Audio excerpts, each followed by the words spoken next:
All right, guys. Uh, Welcome to this lecture series of public administration. As you know that today we are going to talk about new public administration. आज की class में हम नवीन लोक प्रशासन के बारे में जो है बात करने वाले हैं। हमने पिछली क्लास में भी नवीन लोक प्रशासन न्यू पब्लिक एडमिनिस्ट्रेशन के बारे में बात की थी और उससे रिलेटेड जो क्वेश्चंस आए हुए हैं पिछले एग्जाम में इस टॉपिक से संबद्ध उसको हम कवर कर रहे थे। और कल जो है पेपर एनालिसिस के दौरान मैंने कुछ चीज़ें ऐसी देखी जो है जो क्लास में रह गई थी, जिसको क्लास में बताना मैं ज़रूरी समझता हूँ। और ज़रूरी इसलिए है कि उस टॉपिक्स में, उन पॉइंट्स में इतना पोटेंशियल है, इतनी क्षमता है कि वहाँ से फिर से क्वेश्चन आ सकते हैं।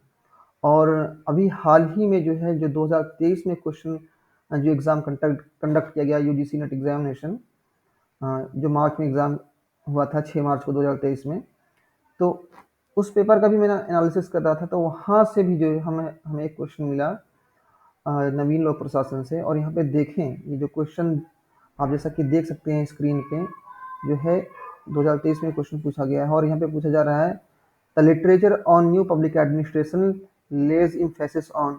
ये जो नवीन लोक प्रशासन का जो साहित्य है, वो किन बिंदुओं पर, किन वस्तुओं पर जो है जोर देता है, किस पे एम्फेसिस करता है, यहाँ से क्वेश्चन आया हुआ था। और यहाँ आप देखें कि इसमें कई पॉइंट्स हैं, ठीक है ना। रिलेवेंस है, वैल्यूज है, एथिक्स है, चेंज है।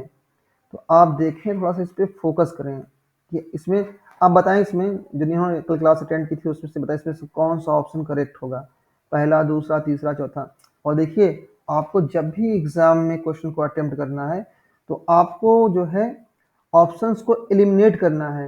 जिस वक्त आप ऑप्शंस को एलिमिनेट करना सीख लेंगे, उसी टाइम में जो है क्या है कि आप क्वेश्चन को जो है बनाना सीख जाएंगे और आप एक लीड ले लेंगे, ठीक है ना। उसको जरा सा देखें। सबसे पहले आप ये समझें कि जो है फ्रैंक मैरनी ने जो अपनी बुक लिखी थी, जो है 1971 में, टुवर्ड्स मिनो बुक पर्सपेक्टिव, उस बुक में उन्होंने कह सकते हैं कि लोक प्रशासन के जो उद्देश्य हैं, जो लक्ष्य हैं, या उसकी जो थीम है, विषय वस्तु जो है, उसके बारे में जो है लिखा था। जो 1968 में मिन्नो बुक कॉन्फ्रेंस हुआ था, तो उस कॉन्फ्रेंस में क्या निष्कर्ष निकला था, उस कॉन्फ्रेंस में डिस्कशन के बाद जो वहाँ पे अलग अलग कह सकते हैं कि राज्यों से जो है, जो प्रशासनिक चिंतक, एडमिनिस्ट्रेटिव थिंकर्स इकट्ठा हुए थे और उन्होंने अपने व्यूज़ रखे थे कि पब्लिक एडमिनिस्ट्रेशन के का जो डायमेंशन है, जो उसका स्कोप है, उसको और भी ज़्यादा ब्रॉडर बनाने की आवश्यकता है, और उसको विस्तारित करने की आवश्यकता है। तो उन सारी चीज़ों को जो है, सारी घटनाओं को, सारे कह सकते हैं निर्देशों को, सलाहों को, जो परामर्श उन्होंने दिया था, और उसको जो है उन्होंने अपनी बुक में जो है इंक्लूड किया था। और आप देखें, अगर आपको याद होगा तो मैंने आपको जो है कल की क्लास में 5 जो है एलिमेंट्स या गोल कह सकते हैं या थीम्स कह सकते हैं, मैंने आपको बताया था। तो चूंकि यहाँ पे ऑप्शन में 4 है, ठीक है ना, तो आपको 4 जो है थीम्स जो है सिलेक्ट करनी है। और सबसे तरीका ये है कि आप जो है जो ऑप्शंस दिए गए हैं उसको एलिमिनेट करना सीखें। तो जैसे कि आपने कल की क्लास में हमने देखा, वहाँ पे रिलेवेंस था, ठीक है ना, relevance, values, equity and change. जैसे कि आप यहाँ पे देख सकते हैं, यहाँ अगर आप जो नोट्स हमारा है, अगर आप इसको देखें, जो हमने आपके लिए डिज़ाइन किया है, और चाहे वो नोट्स हिंदी में हो या इंग्लिश में जो मैंने आपको प्रोवाइड किया है, जिन लोगों ने फ़ी सबमिट कर दी है, जैसे कि फॉर एग्जाम्पल संजय ने जो है फ़ी सबमिट की थी, हाँ, और जो लोग हैं, राजीव हैं, और उसके बाद में जो है कृष्णकांत हैं, मतलब 4-5 लोगों ने जो है फ़ी सबमिट की है। और कुछ लोग कह रहे हैं कि सर अभी रिजल्ट का हम वेट कर रहे हैं, उसके बाद जो है हम आपके लेक्चर्स यूट्यूब पे देख रहे हैं, लेकिन जैसे ही रिजल्ट आएगा तो उसके बाद हम फ़ी सबमिट करेंगे। तो जिन्होंने फ़ी सबमिट कर दी है, चाहे वो वन टाइम में पेमेंट की हो या दो बार में इंस्टॉलमेंट में, तो उनको मैंने जो है अपनी साइड से जो है नोट्स फॉरवर्ड कर दिए हैं। तो आप यहाँ पे देखिए, फ्रैंक मैरिनी ने 5 कह सकते हैं कि एलिमेंट्स के बारे में बात की है। इसमें जो है रिलेवेंस यानी प्रासंगिकता है, वैल्यूज़ है, सोशल इक्विटी है, मतलब सामाजिक समता कह सकते हैं, चेंज, और क्लाइंट ओरिएंट। और इन सारे टॉपिक्स को कल हमने बहुत डिटेल में डिस्कस किया था। और इसी तरह देखिए, जो हिंदी में जो नोट्स आपके लिए मैंने डिज़ाइन किया है, यहाँ भी आप देख सकते हैं कि इस किताब में भी जो है, कह सकते हैं इस नोट्स में भी जो है वो सारी चीज़ें इंक्लूड की गई हैं जो एग्ज़ाम के पॉइंट ऑफ व्यू इम्पोर्टेंट हैं। और ये मतलब इनको इस तरह से लिखा गया है कि जितने भी क्वेश्चन हैं ऑलमोस्ट सभी जो है वो यहाँ से आप कवर कर सकते हैं इस नोट्स को पढ़ने के बाद में। और मेरी कोशिश ये होती है कि जो नोट्स मैं आपको प्रोवाइड करूँ उसका एक बार रिवीजन करूँ, उसमें ये देखूँ कि कोई जो है कमी नहीं है, कोई एरर तो नहीं, मतलब उसको मेरी कोशिश है कि मैं अपने लेवल पे जो है मैक्सिमम एरर फ्री बना सकूँ। तो आप देखें जो चीज़ें वहाँ पे डिस्कस की गई हैं, जो बातें वहाँ पे बताई गई हैं, सेम एज़ आप देख सकते हैं यहाँ भी डिस्कस की गई हैं। और इसके अलावा आप चाहें तो मेरे टेलीग्राम चैनल से जो है लक्ष्मीकांत की जो बुक है पब्लिक एडमिनिस्ट्रेशन की, वो हिंदी और अंग्रेजी दोनों भाषाओं में उपलब्ध है वहाँ पे। आप वहाँ से डाउनलोड कर सकते हैं उसको। देखिए सारे कह सकते हैं कि जो नवीन लोक प्रशासन का विकास है, उसमें कई चरण हैं, कई स्टेजेज़ हैं और हर एक स्टेज को यहाँ पे जो है इन डिटेल डिस्कस किया गया है। तो यहाँ पे आप ऑप्शन की बात करें, यहाँ पे जो 2023 में क्वेश्चन पूछा गया है लेटेस्ट, तो यहाँ पे जो है ऑप्शन 4 जो है इसमें करेक्ट हो जाएगा। और बेहतर चीज़ है कि आप इसको एलिमिनेट करें, जैसे फॉर एग्जांपल मॉरल वैल्यूज़ और रिलेटेडनेस ये इसमें नहीं है तो ये छट जाएगा। फिर रिलेवेंस वैल्यूज़ इथिक्स, देखिए ये भी एलिमिनेट हो जाएगा। वैल्यूज़ इथिक्स रिलेटेडनेस ये भी एलिमिनेट हो जाएगा। वहाँ पे सोशल इक्विटी की बात हो रही है, रिलेवेंस की बात हो रही है। वहाँ पे मतलब कह सकते हैं कि जो नवीन लोक प्रशासन है अपने आप में इथिकल तो है, कह सकते हैं कि उसमें मूल्यों की बात तो हो रही है, उसमें वैल्यूज़ की बात हो रही है, लेकिन मूल्य अलग होते हैं और इथिक्स अलग होता है, दोनों अलग अलग चीज़ें होते हैं। अगर आपने मेरी जो है मैकियावली की क्लास अटेंड की होगी तो मैंने वहाँ पे जो है मूल्यों के बारे में और इथिक्स के बारे में जो है मैंने आपको दोनों में क्या फ़र्क है, दोनों के बीच में क्या फंडामेंटल डिफरेंस है, उसको मैंने वहाँ पे आपको बताया था कि वैल्यूज़ और इथिक्स में क्या फ़र्क है। जैसे कि फॉर एग्जांपल इथिक्स जो है ना, जो कह सकते हैं नैतिकता जो है वो बदलती रहती है, ठीक है ना, जो नैतिकता है वो बदलती रहती है। फॉर एग्जांपल एक जो है जैसे कि फॉर एग्जांपल एक वेजिटेरियन पर्सन है, एक नॉन वेजिटेरियन पर्सन है, तो दोनों की नैतिकताएं अलग अलग हैं। जो उनका जो इथिक्स है कैसे फूड कंजम्पशन को लेकर के वो अलग अलग है।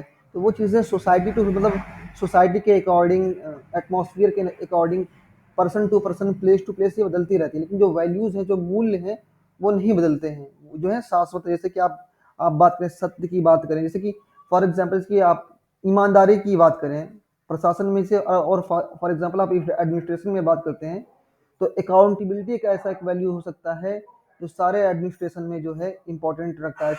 चाहे भले ही जो है उस कंट्री में जो है कह सकते हैं तानाशाही सरकार हो, ऑटोक्रेटिक गवर्नमेंट हो, तो कुछ ऐसे वैल्यूज़ हैं जो शाश्वत होते हैं। ठीक है, वो काल और परिस्थितियों के अनुसार बदलते नहीं हैं, लेकिन जो नैतिकता है वो person to person, society to society जो है बदलती रहती है। तो यहाँ पे जो है इस एग्ज़ाम में जो क्वेश्चन आया जून 2023 में, इसमें ऑप्शन जो है आपका जो फोर्थ है वो करेक्ट हो जाएगा। और मैं जब पेपर का एनालिसिस कर रहा था कल, तो मैंने कुछ और भी चीज़ें देखी, जैसे कि आपने देखा कि जो पब्लिक नवीन लोक प्रशासन है जो उसका विकास हुआ है उसमें कई स्टेजेस हैं। फॉर एग्जांपल सबसे पहले 1967 में आप देखते हैं हनी रिपोर्ट पब्लिश होती है, और वो उसमें जो है जो नवीन जो लोक प्रशासन की जो कमियां हैं, और आप ये देखिए ये जो नवीन लोक प्रशासन की जो फिनोमेना है, ये कह सकते हैं कि जो डेवलपमेंट हो रहा है वो कहाँ पे हो रहा है, में अमेरिका में। और अमेरिका जो कह सकते हैं कि 1960 का जो दशक है अमेरिका में, वो बहुत ही उथल पुथल का दौर था। वहाँ पे जो है जो जो काले वर्ग के लोग हैं, जो ब्लैक कम्युनिटीज़ है, वो प्रोटेस्ट कर रहे हैं। वहाँ पे पब्लिक वायलेंस हो रही है, पॉलिटिकल वायलेंस हो रही है। और कह सकते हैं कि वो जो वहाँ पे जो परिस्थितियाँ हैं वो कह सकते हैं अपने आप में कंड्यूसिव नहीं है, सहायक नहीं है। और एडमिनिस्ट्रेशन उन समस्याओं को हल करने में, उसका एक विकल्प प्रदान करने में, उसको सॉर्ट आउट करने में, उसको सॉल्यूशन देने में जो है फेल हो रहा था। और हम देखें जो पारंपरिक कह सकते हैं जो ट्रेडिशनल लोक प्रशासन था, पब्लिक एडमिनिस्ट्रेशन, वो सिर्फ और सिर्फ इफ़िशियंसी पे फोकस कर रहा था कि कैसे जो है किसी पॉलिसी को इफ़िशिएंट तरीके से हम जो है इम्प्लीमेंट कर सकते हैं।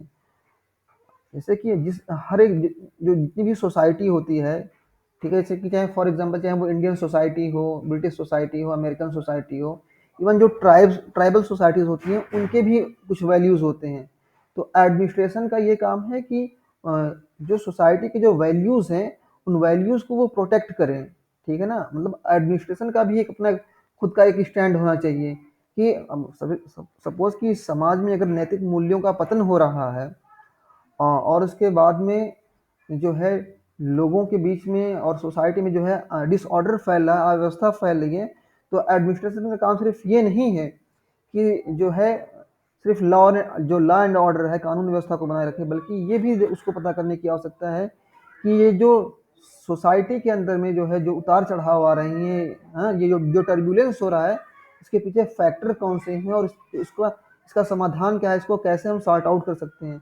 इन सारी चीज़ों को जो है सारी चीज़ों पे फोकस करना है और ख़ास तौर पे जो है जो सोसाइटी में जो वल्नरेबल सेक्शन है, जो कमज़ोर जो वर्ग है, उसके हित के लिए, हाँ, उसके वेलफेयर के लिए जो है लोक प्रशासन को काम करने की आवश्यकता है। तभी ओवरऑल वो कह सकते हैं कि वो इंक्लूसिव, जो कह सकते हैं सर्वसमावेशी लोक प्रशासन बन सकता है। और तभी ये सुनिश्चित किया जा सकता है कि जो है जो पब्लिक जो है उसका पार्टिसिपेशन जो है, उसकी सहभागिता जो है लोक प्रशासन में बढ़ेगी।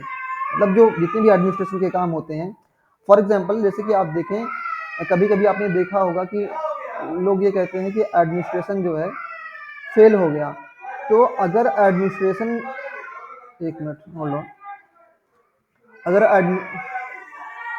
अगर एडमिनिस्ट्रेशन को अगर पब्लिक का सपोर्ट ना मिले तो उस केस में क्या कि एडमिनिस्ट्रेशन फेल हो जाएगा, चाहे उसको कितनी भी इफिशियंसी के साथ जो है उसको इम्प्लीमेंट किया जाए। और अगर जो है जो पॉलिसीज़ बनाई जाती हैं गवर्नमेंट के ज़रिए से और उनको फिर इम्प्लीमेंट जाता है नौकरशाह के माध्यम से, अगर हर एक स्तर पे जो है पब्लिक को उसमें इंक्लूड किया जाए कि हम आपके लिए पॉलिसी बना रहे हैं, पर्टिकुलर पॉलिसी बना रहे हैं आपके वेलफेयर के लिए, इस पे आपकी क्या राय है, आप क्या-क्या किस तरह के इसमें संशोधन या सुझाव मतलब देते हैं, तो इससे क्या होगा कि जो है ओवरऑल जो है जो प्रशासन जो है और बेहतरीन तरीके से उसको चलाया जा सकता है। ओवरऑल उस पॉलिसी को जो है और बेहतरीन तरीके से जो है लागू किया जा सकता है। और किसी भी देश में किसी भी कंट्री में एडमिनिस्ट्रेशन के सक्सेसफुल होने के लिए ये ज़रूरी है कि जो है लोगों का उसमें पार्टिसिपेशन हो और जो पब्लिक की प्रॉब्लम्स हैं उसको एडमिनिस्ट्रेशन एड्रेस कर रहा हो। और यहाँ पे देखिए कुछ क्वेश्चन बिल्कुल अलग थे, अलग इन द सेंस कि वहाँ पे क्या है कि कुछ स्टेटमेंट्स दिए गए हैं पब्लिक एडमिनिस्ट्रेशन के, नवीन लोक प्रशासन जो न्यू पब्लिक एडमिनिस्ट्रेशन है उससे रिलेटेड कुछ क्वेश्चन दिए गए हैं, स्टेटमेंट दिए गए हैं। और उस स्टेटमेंट में आपको आइडेंटिफाई करना कि कौन सा स्टेटमेंट जो है नवीन लोक प्रशासन के अंतर्गत आता है, उससे संबंधित है, उससे कनेक्टेड है, और कौन उससे संबंधित नहीं है, मतलब उसमें से कौन सा इनकरेक्ट है। जैसे कि आपने कल की क्लास में एक क्वेश्चन अटेम्प्ट कर लिया था, जिसमें जितने भी इवेंट्स हुए थे, जो घटनाएं हुई थी, उसको क्रोनोलॉजिकल ऑर्डर कालक्रम के अनुसार उसको ऑर्गेनाइज करना था, व्यवस्थित करना था। और इस क्वेश्चन को आप देखें ज़रा सा,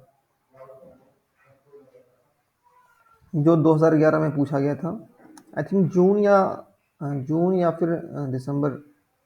इस क्वेश्चन को देखें, यहाँ पे देखिए कल की क्लास में इस क्वेश्चन को हमने पढ़ा था, लेकिन जो है इस क्वेश्चन को हमने स्किप कर दिया था। देखिए मेरा ये नैतिक जो है उत्तरदायित्व है, मॉरल रिस्पॉन्सिबिलिटी है कि यहाँ पे जो है मैं जो भी कुछ चीज़ें आपको डिस्कस करूँ या बताऊँ वो जो है सही हो। ऐसा ना हो कि मैं आपको कोई मिस इन्फॉर्मेशन प्रोवाइड कर दूँ और उसी के बेस पे जो है आप एग्ज़ाम हॉल में बैठें और किसी गलत ऑप्शन को टिक करके चले आएँ। और इसलिए जो कुछ जिसमें क्वेश्चन में डाउट होता है या फिर जिसमें मुझे लगता है कि मुझे और स्टडी करने की ज़रूरत है, तो फिर उसको मैं नए सिरे से देखता हूँ।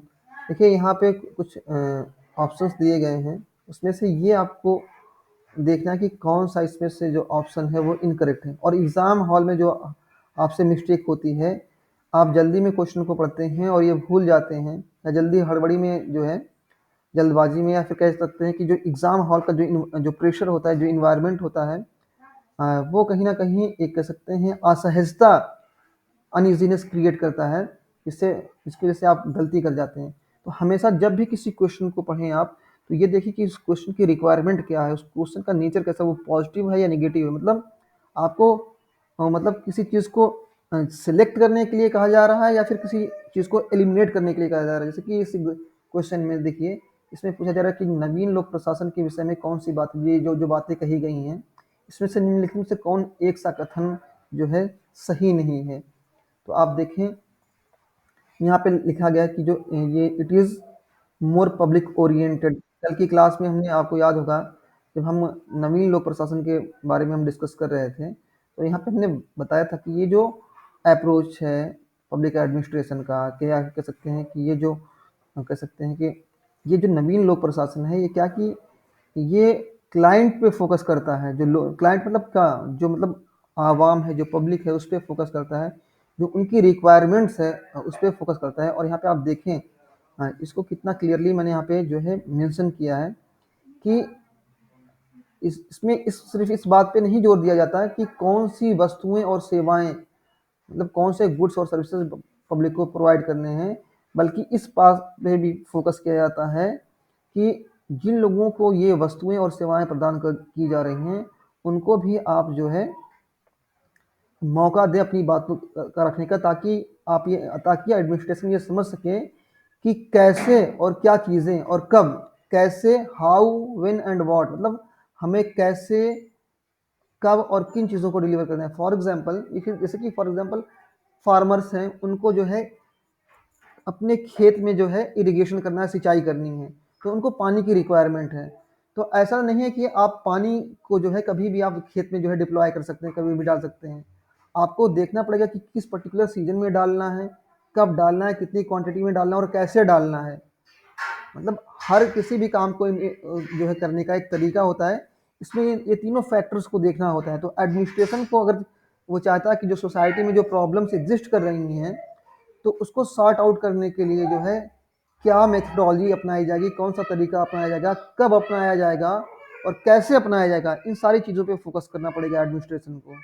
सिर्फ ये नहीं कि हमें कार्य कुशलता जो है एफिशिएंसी लेकर के आनी है, इफिशियंसी को कैसे लेकर के आना है, कब लेकर के आना है और किन माध्यम से लेकर के आना है, ये सारी चीज़ों को जो है एडमिनिस्ट्रेशन को देखना पड़ेगा। तभी सही मायने में जो है एडमिनिस्ट्रेशन अपने आप पे इंक्लूसिव हो सकता है, व्यापक हो सकता है, सर्वसमावेशी हो सकता है। तो आप देखिए स्टेटमेंट्स में, तो ये पहला स्टेटमेंट तो ये सही हो जाएगा। जो दूसरा स्टेटमेंट है कि ये जो नवीन लोक प्रशासन है अपने आप में एनालिटिकल है, it is more analytical than descriptive. तो हम ये देखते हैं कि जो नवीन लोक प्रशासन है वो अपने आप में क्या कि मूल्य परक है, मतलब ये नॉर्मेटिव है। एक ये अपने आप में ये सजेशन दे रहा है कि एडमिनिस्ट्रेशन को कैसे काम करना चाहिए, मतलब कि एडमिनिस्ट्रेशन को प्रासंगिक होना चाहिए, रेलिवेंट होना चाहिए, उसको मतलब कह सकते हैं as an agent of change, मतलब एक चेंज के, एक परिवर्तन के कह सकते हैं कि कारक के रूप में काम करना चाहिए, as an agent of change काम करना चाहिए। और उसके बाद और भी देखिए हमने ये जो 5 जो पॉइंट्स हैं इनको इंक्लूड किया है यहाँ पे। जैसे कि आप देख सकते हैं यहाँ पे चेंज हो गया, सोशल इक्विटी, सामाजिक समता की यहाँ पे बात की जा रही है। मतलब जो सोसाइटी में जो दबे कुचले वर्ग है, जो वल्नरेबल सेक्शन है, अंडर प्रिविलेज्ड जो लोग हैं, उनके वेलफेयर के लिए एडमिनिस्ट्रेशन को काम करना है। तो यहाँ पे आप देखें क्या कि ओवरऑल क्या कर रहे हैं कि ये जो नवीन लोक प्रशासन है वो विश्लेषण नहीं कर रहा है समस्याओं का विश्लेषण अपेक्षाकृत कम कर रहा है, बल्कि ये बता रहा है कि क्या चीज़ें आपको करनी है। जैसे कि आप देखें, अगर आपने जो है हमारी पहली क्लास देखी होगी, तो हमने वहाँ पे जो पब्लिक एडमिनिस्ट्रेशन के अप्रोच जब हम डिस्कस कर रहे थे, तो वहाँ पे हमने एक इम्पेरिकल अप्रोच डिस्कस किया था, एक नॉर्मेटिव अप्रोच डिस्कस किया था। तो जो इम्पेरिकल अप्रोच होता है वो यथास्थिति को बताता है कि वहाँ पे चीज़ें कैसी चल रही हैं। और जो नॉर्मेटिव अप्रोच होता है, जो कह सकते हैं जो प्रिस्क्रिप्शन एक तरह से देता है, एक सुझाव देता है, उसे वो कौन सा अप्रोच होता है, वो होता है कह सकते हैं कि नॉर्मेटिव अप्रोच, जिसमें मूल्यपरक होता है कि मतलब कैसे इन कमियों को, मतलब कैसे एडमिनिस्ट्रेशन को काम करना चाहिए, कैसे काम कर रहा है इस पर फोकस नहीं करना है, बल्कि कैसे काम करना चाहिए इस पर फोकस करना है। और उसके लिए वो पूरी एक कह सकते हैं कि फ्रेमवर्क, एक ढांचा प्रोवाइड करता है कि कैसे इसको काम करना है। तो ये एनालिटिकल नहीं है, क्या कि ये डिस्क्रिप्टिव कह सकते हैं कि क्या है कि ये प्रिस्क्रिप्टिव है, एक सजेशन दे रहा है, एक सुझाव दे रहा है कि किस किस दिशा में, किस तरीके से, कब और कैसे जो है एडमिनिस्ट्रेशन को काम करना है। तो यहाँ पे जो है ऑप्शन जो बी है वो इनकरेक्ट हो जाएगा। ये एनालिटिकल नहीं है, बल्कि क्या कि ये प्रिस्क्रिप्टिव है। और इस क्वेश्चन का आंसर, अगर आप आंसर की बात करें, तो ये जो लक्ष्मीकांत का जो नोट्स मैंने जो इसको मैं मॉडिफाई कर रहा हूँ, ऐसे तो ये बुक काफ़ी बड़ी है, लगभग एक जो बुक है वो 1000 पेजेस की बुक है ये। तो आप तो उसको तो मैं सजेस्ट नहीं करूँगा कि आप 1000 पेजों को पढ़ें, लेकिन अभी देखिए ये जो देखिए जिस क्वेश्चन को भी हम डिस्कस कर रहे हैं वो यहाँ से क्वेश्चन आया हुआ है। आप देखें कि जब हम बात कर रहे थे नवीन लोक प्रशासन के विकास की, तो हमने फ्रेडरिक निक्सन के बारे में भी बात किया था। उन्होंने उन्होंने भी एक बुक लिखी थी नवीन लोक प्रशासन के ऊपर। जैसा कि आप चाहें तो यहाँ देख सकते हैं कि फ्रेडरिक निक्सन का भी कंट्रीब्यूशन है नवीन लोक प्रशासन के विकास में। यहाँ देखिए आप 7 पॉइंट है, इसमें क्या है कि फ्रेडरिक निक्सन भी एक बुक लिखते हैं नवीन लोक प्रशासन, जो कि 1980 में पब्लिश होती है। और इस बुक में जो है वो कह सकते हैं कि नवीन लोक प्रशासन के जो फीचर्स हैं, जो विशेषताएं हैं, जो उसका नेचर है, कैरेक्टर है, उसके बारे में वो डिस्कस करते हैं। वो कहते हैं कि ये क्या कि ये लेस जेनरिक है, मतलब आम प्रशासन की बात नहीं कर रहे हैं यहाँ पे, कह रहे हैं कि ये जो है ये पब्लिक ओरिएंटेड अपने आप में है, और ये लेस डिस्क्रिप्टिव है और मोर प्रिस्क्रिप्टिव। मतलब क्या है कि ये एक सुझाव दे रहा है कि एडमिनिस्ट्रेशन को कैसे काम करना है। और यहाँ पे अगर आप देखें इस क्वेश्चन में जो तीसरा ऑप्शन है, इसमें क्या है कि it is more customer oriented. तो जैसा कि मैंने आपको अभी बताया कि क्लाइंट ओरिएंटेड, कस्टमर ओरिएंटेड है। क्लाइंट कहें या कस्टमर कहें, बात तो एक ना कि कह सकते हैं ये मेरे क्लाइंट है, ये मेरे कस्टमर है। और सबसे इंपॉर्टेंट है कि ये वैल्यू लेडन है, मतलब मूल्यों से कह सकते हैं कि लदा हुआ। ये न्यूट्रल नहीं है। जो पारंपरिक जो लोक प्रशासन था वो जो है न्यूट्रल था, लेकिन ये जो नवीन लोक प्रशासन है उसमें मूल्यों की बात की जा रही है। जैसा कि आप देखें यहाँ पे जो इसके जो थीम्स है, जो गोल्स है, जो लक्ष्य हैं इसके, इसमें उसमें पॉइंट 2 अगर आप देखेंगे तो यहाँ पे देखिए, और पॉइंट 2 जो है यहाँ पे, इस पे क्या कि मूल्यों की बात हो रही है। जैसे कि आप देखें कि जो नवीन लोक प्रशासन है वो पारंपरिक लोक प्रशासन से इस मायने में अलग है कि जो पारंपरिक लोक प्रशासन था वो वैल्यू न्यूट्रल था, और यहाँ पे क्या किया, वहाँ पे वैल्यूज को जो है इंक्लूड किया जा रहा है। ठीक है, तो ये जो है चीज़ें हैं यहाँ पे, ये क्या कि ये मूल्य परक कह सकते हैं कि लोक प्रशासन है। तो यहाँ पे क्या कि ऑप्शन बी करेक्ट हो जाएगा। और फिर आगे आप देखें और किस तरह के क्वेश्चन आए हुए हैं यहाँ पे इस टॉपिक से रिलेटेड। मैं तो अपने लेवल पे जो है क्वेश्चन की मैक्सिमम इंटरप्रिटेशन करता हूँ, मतलब कह सकते हैं कि अधिकतम कह सकते हैं मैं व्याख्या करता हूँ, मतलब जो उसका पीक लेवल हो सकता है, ताकि मतलब कोई डाउट आपको ना रह जाए। और फिर से आप देखें ये क्वेश्चन रिपीट हुआ है, और जैसा कि मैंने आपको पहले भी बताया कि यूजीसी नेट एग्जाम में क्वेश्चन रिपीट होते हैं, बस उनका नेचर जो है, जो उसका नेचर है, कैरेक्टर चेंज होता है और शब्दों का हेर फेर होता है। और जो है ऑलमोस्ट सारी चीज़ें वैसी ही होती हैं, बस शब्दों का हेर फेर होता है। और ये क्वेश्चन जो कि ऑलरेडी हम अटेम्प्ट कर चुके हैं। जैसे कि आप देखिए यहाँ पे, देखिए आप कालक्रम के अनुसार क्रोनोलॉजिकल ऑर्डर में जो है इसको ऑर्गेनाइज करना है। तो आपको मालूम है कि सबसे पहले जो हनी रिपोर्ट आई थी 1967 में, फिर फिलाडेल्फिया कॉन्फ्रेंस हुआ था, लेकिन ये दिसंबर में होता 1967 में। फिर मिन्नो बुक जो कॉन्फ्रेंस है, जिसके जो अध्यक्ष थे ड्वाइट वाल्डो, ये 1968 में होता। तो ये सारी चीज़ें जो आप देख सकते हैं यहाँ पे, इसका पूरा मैंने एक जो है एक लिस्ट बना के यहाँ पे रख दी है। और ये हिंदी वाले जो नोट्स है उसमें भी आप यहाँ देख सकते हैं, यहाँ पे भी पूरी चीज़ें लिखी हुई हैं 1967, 68, 71। दोनों जगहों पे आप देख सकते हैं और यहाँ से इस क्वेश्चन को अटेम्प्ट कर सकते हैं। अगले क्वेश्चन की तरफ हम बढ़ेंगे जो एग्जाम के पॉइंट ऑफ व्यू से इंपॉर्टेंट है। और देखिए, मैं जैसे पिछले 20 साल के जो क्वेश्चन पेपर है मैं उसका एनालिसिस करता हूँ, और उसके बाद में जो है क्लास को मतलब डिज़ाइन करता हूँ ताकि कोई भी पॉइंट छूटे ना। और मैंने क्वेश्चन को 3 कैटेगरीज में डिवाइड किया है। एक वो जो क्वेश्चन इजी हैं, जो बार बार रिपीट हो रहे हैं। एक वो जो मॉडरेट क्वेश्चन है, मतलब अगर आपने थोड़ा सा इन डेप्थ जाके पढ़ा है तो आप उस क्वेश्चन को अटेम्प्ट कर सकते हैं। और तीसरा जो है जो टफ क्वेश्चन है, जिसको अटेम्प्ट करना इतना आसानी नहीं। फॉर एग्जांपल आप देखें, ये जो क्वेश्चन हमने आपके सामने अभी रखा था यहाँ पे, जो दिसंबर 2011 में क्वेश्चन आया हुआ था, ये जो क्वेश्चन है ये टफ क्वेश्चन की कैटेगरी में आता है। क्यों? क्योंकि यहाँ पे स्टेटमेंट दिए हुए हैं और आपको उसमें से चूज करना है। एनालिटिकल क्या चीज़ें हैं, और प्रिस्क्रिप्टिव क्या चीज़ें हैं, डिस्क्रिप्टिव क्या चीज़ें हैं। इन चीज़ों में जो शब्दावलियाँ हैं, ये जो शब्दों का हेर फेर है, इसके बीच इसकी बारीकी को आपको समझना पड़ेगा, तभी आप इस तरह के क्वेश्चन को जो है सॉल्व कर सकते हैं। तो बेसिकली 3 तरीके के यहाँ पे क्वेश्चन है, सिंपल क्वेश्चन है, मॉडरेट क्वेश्चन है और टफ क्वेश्चन है। और जैसे कि ये जो क्वेश्चन है ये तो सिंपल कैटेगरी में आता है, सिंपल नहीं, इसको मॉडरेट कहेंगे क्योंकि इसमें जो है आपको डेट भी याद रखनी है। और क्वेश्चन ऑलरेडी हम, और फिर देखिए यहाँ से जो क्वेश्चन पूछा गया है, ये क्वेश्चन पूछा गया है, आप नोट डाउन कर लें।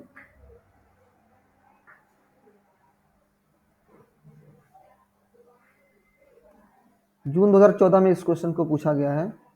जून 2014 में उस टाइम में जब जो आप देखें 2012 से लेकर के 2017 तक जो नेट के पेपर थे उसमें 3 पेपर हुआ करते थे। एक तो कॉमन पेपर जो पेपर 1 था और पेपर 2 के 2 पेपर हुआ करते थे। हाँ, जिस वक़्त मैंने जो है 2017 आप देखें 17 तक पेपर हुए हैं, तो जब मैंने जेआरएफ के लिए क्वालीफाई किया था उस टाइम में हमारे टाइम में 3 पेपर होते थे। तो और उस वक़्त में ये एग्ज़ाम और भी डिफ़िकल्ट था। अभी तो 1 पेपर हो मतलब और उसमें क्या है कि अगर आपने पेपर 1 क्वालीफाई किया तभी आपकी जो आंसर शीट है पेपर 2 की तभी उसका इवैल्यूएशन होगा और पेपर 2 को क्वालीफाई करेंगे तभी पेपर 3 की जो है आंसर जो शीट है वो उसको उसको चेक की जाती थी। तो अभी तो फिर भी ईज़ी हो गया है, लेकिन ये है कि सिलेबस में काफ़ी मॉडिफ़िकेशन हुए हैं, काफ़ी चेंजेस हुए हैं। कुछ बहुत सारी नई चीज़ें जो है इंक्लूड की गई हैं और यहाँ पे देखिए स्टेटमेंट दिए हुए हैं। इस तरह के जो क्वेश्चन है मैं इनको टफ क्वेश्चन की कैटेगरी में रखता हूँ। क्यों? क्योंकि इस तरह के जो क्वेश्चन है इनको सॉल्व करने के लिए जो है आपको इन डेप्थ नॉलेज होनी चाहिए और जो आपकी जो है लैंग्वेज पे जो है भाषा पे अच्छी पकड़ होनी चाहिए, अन्यथा जो है अदरवाइज आप क्वेश्चन को गलत करके आ जाएंगे। यहाँ पे क्योंकि बेसिकली हम पब्लिक एडमिनिस्ट्रेशन और ख़ास तौर पे नवीन पब्लिक एडमिनिस्ट्रेशन के बारे में बात कर रहे हैं। तो आप जैसा कि जानते हैं मैंने आपको बताया कि जो नवीन लोक प्रशासन है वो अपने आप में क्या किया अमेरिकन फिनोमेना है। मतलब ये ऐसी परिघटना है जो अमेरिका में घटित हुई थी और हम देखते हैं कि अमेरिका के सिराक्यूज यूनिवर्सिटी में जो है अलग अलग स्थानों से हम देखते हैं अलग अलग जगहों से जो है जो इस विषय के विशेषज्ञ हैं जो एक्सपर्ट हैं इस फील्ड के वो इकट्ठा होते हैं और लोक प्रशासन को और व्यापक बनाने की बात करते हैं। तो अपने आप में एक ऐसी घटना है अमेरिकन फिनोमिनन है। और फिर से आप देखें इस बार देखिए क्वेश्चन वही है। यहाँ पे आप देखें 5 हेड्स की बात हो रही है, 5 पॉइंट्स की बात हो रही है, लेकिन यहाँ पे क्या कि क्वेश्चन के नेचर को क्वेश्चन के कैरेक्टर को चेंज कर दिया गया है। पहले जो क्वेश्चन पूछे गए हैं यूजीसी एग्जामिनेशन में ये लेटेस्ट क्वेश्चन है। जैसे कि आप देखें जो पहले क्वेश्चन पूछे गए हैं 2015-16 में या उसके पहले उससे के पहले मतलब 2008-9 में, तो जो नवीन लोक प्रशासन के जो गोल्स हैं जो लक्ष्य हैं उसके बारे में पूछा गया है। और जो अगला 5 और जो क्वेश्चन में आमतौर पर 4 ही विकल्प होते थे उसमें 4 पॉइंट्स को ही इंक्लूड किया जाता था। जो क्लाइंट ओरिएंटेड जो अप्रोच है नवीन लोक प्रशासन का उस 5वें फीचर को नहीं इंक्लूड किया जाता था। और अभी तक जो क्वेश्चन पूछे गए थे उसमें सिर्फ नवीन लोक प्रशासन के लक्ष्यों की बात की गई थी। ये नहीं पूछा गया था कि इन लक्ष्यों को किसने मेंशन किया है, किस बुक में मेंशन किया है, इसके बारे में बात नहीं की जा रही थी। और ये जो पेपर कंडक्ट किया गया यूजीसी के माध्यम से आप देखें 2019 में ये लेटेस्ट क्वेश्चन है। तो इस प्रश्न पत्र में इस क्वेश्चन पेपर में हम देखते हैं कि यहाँ पे ये पूछा गया कि नवीन लोक प्रशासन एक मिनट हाँ जो नवीन लोक प्रशासन की जो 5 हेड्स हैं जो 5 एलिमेंट्स हैं जो 5 तत्व हैं उसको किसने कह सकते हैं कि समराइज किया है। तो उसको किसने समराइज किया? फ्रैंक मैरिनी ने किया है। ठीक है ना, फ्रैंक मैरिनी ने किया है।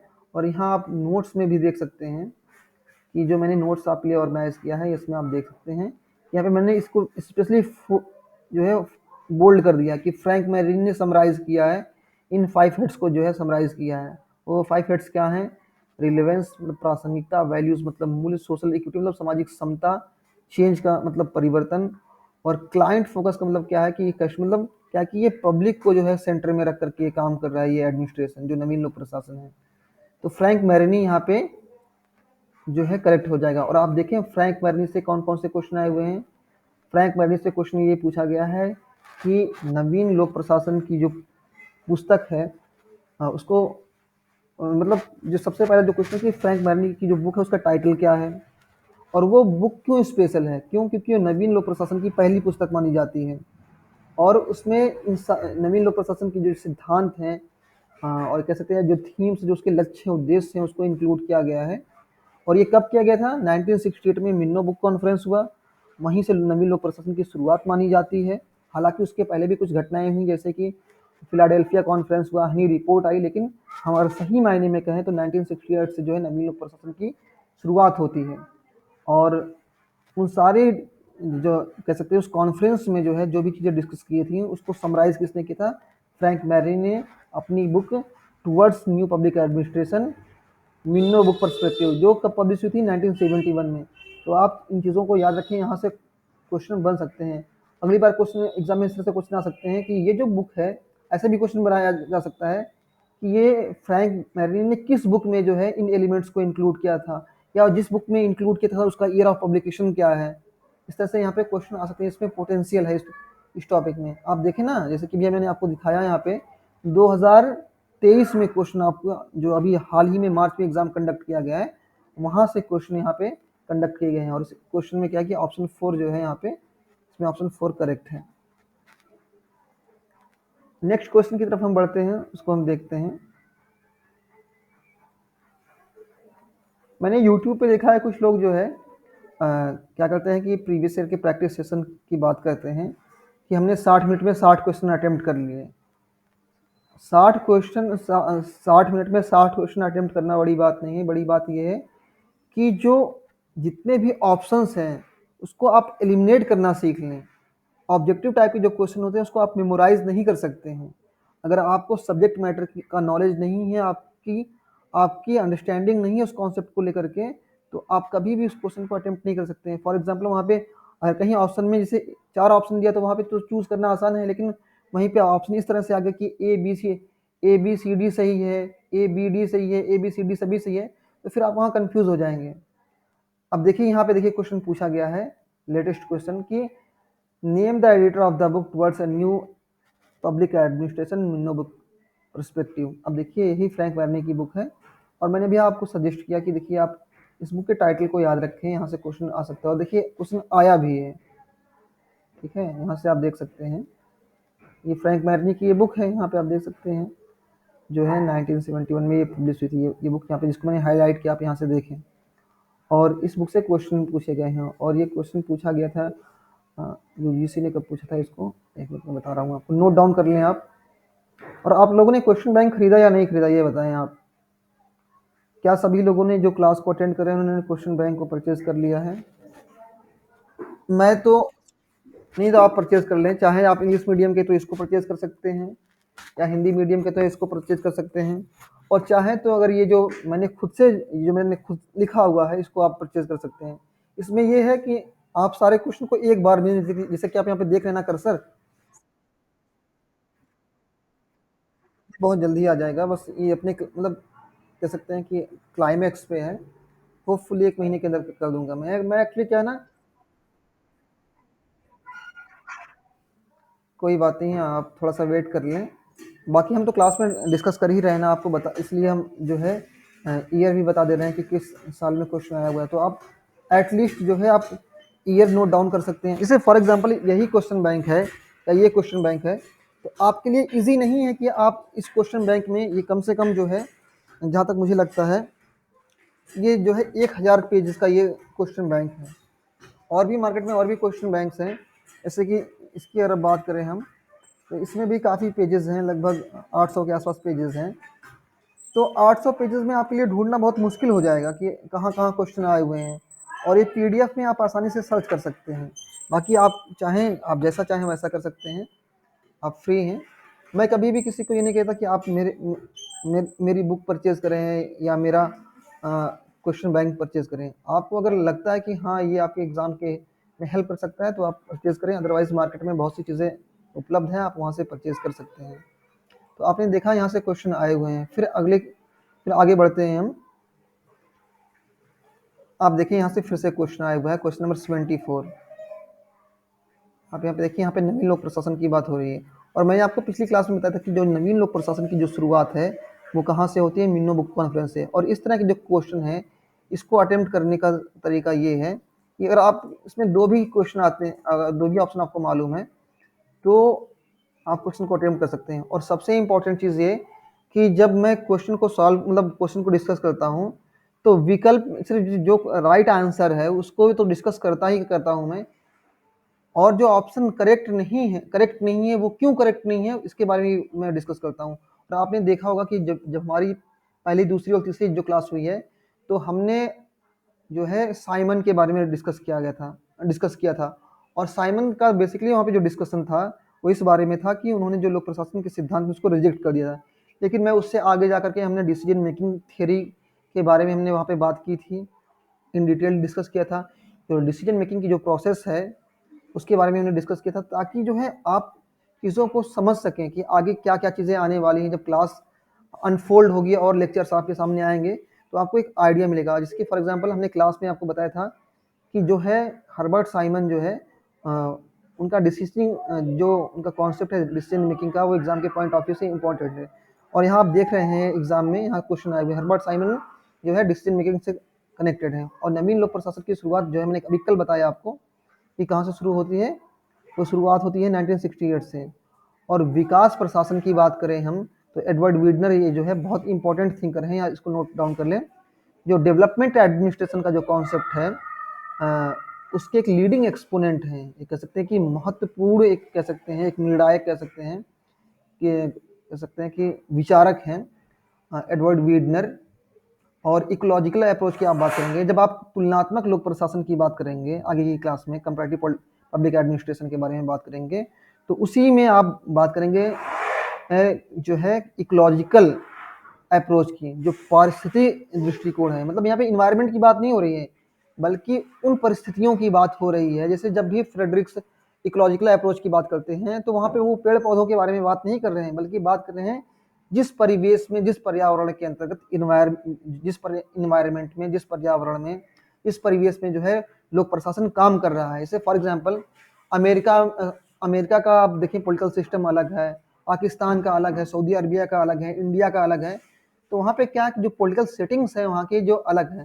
तो यहाँ पे इकोलॉजी का मतलब पर्यावरण से नहीं है, बल्कि क्या है जो वहाँ की पॉलिटिकल सेटिंग है, जो फॉर्म ऑफ गवर्नमेंट है। जैसे कि आप देखें फ्रांस हो गया या फिर ब्रिटेन हो गया, वहाँ पे एकात्मक सरकार है, यूनिटरी गवर्नमेंट है। इंडिया में क्या है कि मतलब दोनों का मिक्सचर है। आप इंग्लैंड आप देखें, वहाँ पे अमेरिका में आप देखें, वहाँ पे कह सकते हैं कि वहाँ पे आप देखें कि प्रेसिडेंशियल फॉर्म ऑफ गवर्नमेंट है। तो जो ये फॉर्म ऑफ गवर्नमेंट है वो इन्फ्लुएंस करती है। फॉर एग्जांपल जहाँ पार्लियामेंट्री गवर्नमेंट है, जैसे कि आप इंग्लैंड को ले लें या ब्रिटेन इंडिया को ले लें, तो यहाँ पे क्या है कि जो मिनिस्टर जो है पॉलिसी को इम्प्लीमेंट कर रहे हैं, वही मिनिस्टर जो है पार्लियामेंट में बैठ के जो है पॉलिसी को बना रहे हैं। ठीक है। और अमेरिका में क्या है कि जो मिनिस्टर्स हैं, जो राष्ट्रपति जो पॉलिसी बना रहा है उसको इम्प्लीमेंट का काम कर रहा है। जो वहाँ की एग्जीक्यूटिव का जो हेड है वो कौन है, प्रेसिडेंट है, लेकिन वो पार्लियामेंट का, कांग्रेस का वो मेंबर नहीं है। तो जो पॉलिटिकल सेटिंग है वो भी क्या है कि इन्वायरमेंट को, एडमिनिस्ट्रेशन के काम करने के तरीके को, एडमिनिस्ट्रेशन की वर्किंग सिस्टम को, वर्किंग प्रोसेस को, उसकी कार्य प्रणाली को जो है प्रभावित करता है। एक मिनट यहाँ पे आप इसको भी नोट डाउन कर लें। या देखिए 17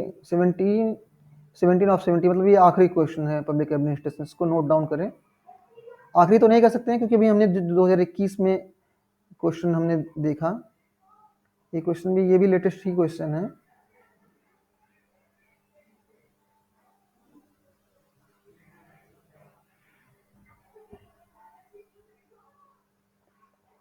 जून 2021 में ये क्वेश्चन पूछा गया है। ठीक है ना। और फिर अब अगर आप बात करें, फिर जून 2021 में क्वेश्चन पूछा गया पेपर 2, और उसके बाद 2023 में जो क्वेश्चन पूछा गया है ये हमने आपको पहले ही करा दिया है। तो ओवरऑल पब्लिक एडमिनिस्ट्रेशन से जो है, देखिए क्वेश्चन तो और भी हैं लेकिन वो रिपीट हुए हैं, वही किताब का टाइटल बार बार पूछा गया तो मैंने इसको इंक्लूड नहीं किया है। मतलब यहाँ से 17-18 क्वेश्चन ऐसे हैं कि जिनको आप कर लें तो लोक प्रशासन से जितने भी क्वेश्चन आए हुए हैं, और एग्जाम में फिर अगर क्वेश्चन आते हैं तो आप जो है वहाँ से उस क्वेश्चन को आसानी से अटेम्प्ट कर सकते हैं। मतलब इस टॉपिक से अगर कोई भी क्वेश्चन आएगा तो आप उसको जो है करके ही आएंगे। और यहाँ पे कुछ चीज़ें मैं थोड़ा सा और ऐड ऑन करना चाहूँगा। ड्वाइट वाल्डो ने पब्लिक एडमिनिस्ट्रेशन के नवीन जो लोक प्रशासन है, न्यू पब्लिक एडमिनिस्ट्रेशन है, उसके बारे में कुछ चीज़ें उन्होंने भी कही हैं, तो उसको थोड़ा सा हम डिस्कस कर लें। क्योंकि अगर फ्रेडरिक निक्सन से क्वेश्चन पूछे जा सकते हैं तो ड्वाइट वाल्डो से भी क्वेश्चन पूछे। जैसे कि आप देखें यहाँ से जून 2011 में क्वेश्चन पूछा गया है, तो यहाँ पे फिर वाल्डो के बारे में भी डिस्कस किया गया है। तो वाल्डो कहते हैं कि ये जो नवीन लोक प्रशासन है, जब जैसे कि आपने देखा कि 1968 में जो है जब मिन्नो बुक कॉन्फ्रेंस हुआ, एक मिनट इसको हम फ्रंट पे रख दें क्योंकि मेरी निगाह बार बार यहाँ पे जा रही है। तो इसको जब हम यहाँ रखेंगे तो इससे ये होगा कि जो मेरा ध्यान भटकेगा नहीं। एक मिनट। हाँ, तो 1968 में जो है जो मिन्नो बुक कॉन्फ्रेंस हुआ, जहाँ से नवीन लोक प्रशासन की, न्यू पब्लिक एडमिनिस्ट्रेशन की शुरुआत होती है, तो वहाँ पे हमने देखा कि ये जो कॉन्फ्रेंस था, इसके चेयरमैन कौन थे? ड्वाइट वाल्डो थे। और ड्वाइट वाल्डो ने जो है नवीन लोक प्रशासन के जो पॉजिटिव और निगेटिव फीचर्स हैं, जो उसके सकारात्मक और नकारात्मक जो आयाम हैं, उनके बारे में भी उन्होंने लिखा है। और वो कहते हैं कि जो नवीन लोक प्रशासन है, अगर उसकी अच्छाइयों की बात करें, जो उसमें सकारात्मक बिंदु है उनके बारे में अगर हम बात करें, तो ये क्या है? इसमें क्या है कि ये मूल्यपरक सिद्धांत है, मतलब नॉर्मेटिव थ्योरी है। इसमें यहाँ पे दर्शन के बारे में बात हो रही है, और सोशल कंसर्न मतलब जो सामाजिक समस्याएं हैं उसके बारे में बात की जा रही है कि कैसे जो है सामाजिक समस्याओं का, क्योंकि जो सामाजिक समस्याएं हैं वो सारी समस्याएं जिनसे सोसाइटी जूझ रही है, उसका एक समाधान, एक कह सकते हैं कि एक सॉल्यूशन जो है पब्लिक एडमिनिस्ट्रेशन प्रोवाइड करे। और एट द सेम टाइम जो एडमिनिस्ट्रेशन है, जो उसका रोल हो कैसा हो, वो एक्टिव हो, वो रिस्पॉन्सिव हो, प्रोएक्टिव हो, मतलब जो उसकी सहभागिता हो, वो कह सकते हो कि मतलब बहुत ही सक्रिय रूप से हो। मतलब एडमिनिस्ट्रेशन क्या है कि लोगों के डोर स्टेप तक पहुँचे, वहाँ पे लोगों की प्रॉब्लम्स को समझे और उसके लिए एक विकल्प प्रदान करे, एक जो है अल्टरनेटिव एक सॉल्यूशन प्रोवाइड करे।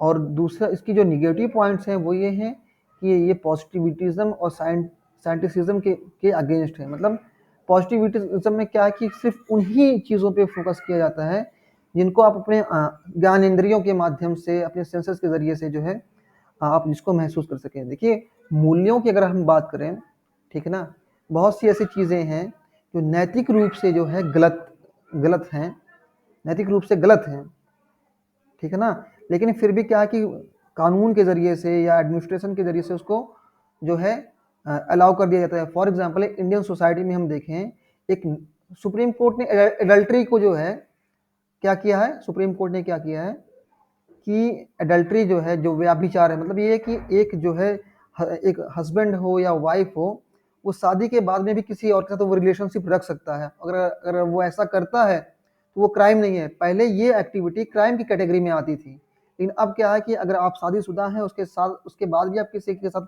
लिव इन रिलेशनशिप में हैं, तो वो चीज़ें परमिसिबल हैं, उसको कोर्ट ने अलाउ कर दिया है। और हमने आपको बताया कि जब लोक प्रशासन की अगर हम बात करते हैं, तो हमारा फोकस सिर्फ और सिर्फ एग्जीक्यूटिव ब्रांच जो है, जो कार्यपालिका शाखा है, सिर्फ उस पर नहीं होता है, बल्कि क्या है कि एडमिनिस्ट्रेशन में किस तरह से कोर्ट जो है इंटरवीन कर रहा है, जो जुडिशरी ब्रांच है वो कैसे उस पर इंटरवीन करती है, या जो विधायिका है, लेजिस्लेचर है, पार्लियामेंट है, कैसे उसमें इंटरवीन करती है, कैसे कानून बनाती है, ये सब चीज़ें जो है हम देखते हैं। मतलब जो है सरकार के जो तीनों ऑर्गन्स है, जो तीनों अंग है, लेजिस्लेचर, एग्जीक्यूटिव और जुडिशरी, कार्यपालिका, विधायिका और न्यायपालिका, सबकी एक्टिविटीज़ को हम जो है इंक्लूड करते हैं यहाँ पे। और साइंटिसिज्म का मतलब क्या है? साइंटिसिज्म ये कहेगा कि अगर आप पब्लिक वेलफेयर के लिए अगर आप बात करते हैं, बहुत ज़्यादा लोक कल्याण के लिए पॉलिसीज बनाते हैं, तो जो राजस्व है केंद्र सरकार का या राज्य सरकार का, उस पे जो है क्या है कि उस पे जो है नुकसान उनको हो रहा है। तो अगर आप साइंटिफिक अप्रोच लगाएं, साइंटिफिक इन द सेंस कि साइंटिफिक जिसे आप जब अप्रोच लगाएंगे तो आपकी ये कोशिश होगी कि चीज़ों को और बेहतर बनाएं। तो आप जब बेहतर बनाएंगे किसी चीज़ को, तो उसके लिए आपको क्या किया, आपको वहाँ पे फंड इन्वेस्ट करना पड़ेगा, और उससे क्या होगा फिर कि वो जो उसकी जो लागत है वो बढ़ेगी। तो ये इसके निगेटिव एस्पेक्ट हैं। पॉजिटिव एस्पेक्ट ये है कि इसमें मूल्यों की बात हो रही है, दर्शन की बात हो रही है, सामाजिक समता की बात हो रही है, सामाजिक समस्याओं के समाधान की बात हो रही है। और ये उसमें ये निर्देश दिया जा रहा है कि जो लोक प्रशासन है, जो नौकरशाह हैं, जो सिविल सर्वेंट्स हैं, चाहे वो आपके डीएम एसडीएम हो, ठीक है ना, उनकी एक सक्रिय भूमिका होनी चाहिए किसी भी पॉलिसी को इम्प्लीमेंट करने में। और उसके लिए फिर कह सकते हैं कि वो 3 सुझाव देते हैं, मतलब कह सकते हैं 3 पॉइंट्स उन्होंने बताए हैं कि सबसे पहला ये कि जो ब्यूरोक्रेसी है, जो नौकरशाही है, वो क्लाइंट ओरिएंटेड हो। मतलब क्या कि वो पब्लिक से इंटरैक्ट करें, वो देखें कि लोगों की क्या समस्याएं हैं, उनसे उनसे जो है फीडबैक लें। और क्या कि रिप्रेजेंटेटिव डेमोक्रेसी, मतलब जो नौकरशाही जो बन रही है, जो सिविल सर्वेंट है, आईएएस पीसीएस हैं, जो पॉलिसीज को जो लागू कर रहे हैं ग्राउंड लेवल पे, तो उसमें जो उस सर्विस में जो है जो नौकरशाह हो, उसमें सोसाइटी के हर एक हिस्से से हो। मतलब उसमें दलित आईएएस भी हो, जो है बैकवर्ड भी आईएएस हो, मुस्लिम आईएएस भी हो, सिख भी हो, हिंदू भी हो, क्रिश्चियन भी हो, हर एक कम्युनिटी के हो। मतलब वो जो ब्यूरोक्रेसी है वो सोसाइटी के हर एक जो है वर्ग से मिलकर के बनी हो। और सबसे इम्पोर्टेंट चीज़ ये है जो किसी भी प्रशासन के सक्सेसफुल होने के लिए बहुत ज़रूरी है, वो ये कि वहाँ पे लोगों का पब्लिक जो पार्टिसिपेशन है वो बहुत ज़रूरी है। फॉर एग्जाम्पल जैसे गवर्नमेंट जागरूकता की बात करती है, जैसे कि फॉर एग्जाम्पल जैसे लिंग समानता के बारे में यहाँ पे बात होती है कि जो जो सेक्स रेशियो है उसको कैसे मेंटेन किया जा सके, जो उसमें असमानताएं उसको कैसे जो है समाप्त किया जा सके, उसको बराबर किया जा सके। तो उसके लिए ज़रूरी है कि सरकार कोई भी पॉलिसी बनाती है, अगर उसमें लोगों का पार्टिसिपेशन नहीं होगा तो वो पॉलिसी फेल हो जाएगी। आप देखिए जब पंचायती राज व्यवस्था जो लागू की गई, ठीक है ना, आप देखें बलवंत राय मेहता, अशोक राय मेहता की जो कमेटी बनाई गई थी, तो उसके पहले 1952 में जो है सीडीपी कम्युनिटी डेवलपमेंट प्रोग्राम बनाया गया था, लेकिन चूंकि पब्लिक ने पार्टिसिपेट नहीं किया था इस वजह से वो प्रोग्राम फेल हो गए थे। फिर बाद में गवर्नमेंट को जो है कमेटी बनानी पड़ी कि इसको किस तरह से सही तरीके से इम्प्लीमेंट करना है। तो आज की क्लास में इतना ही। We are done for today. अगर किसी को कोई डाउट हो, कोई संदेह हो तो हमसे वो प्रश्न पूछ सकता है। Thank you so much everyone.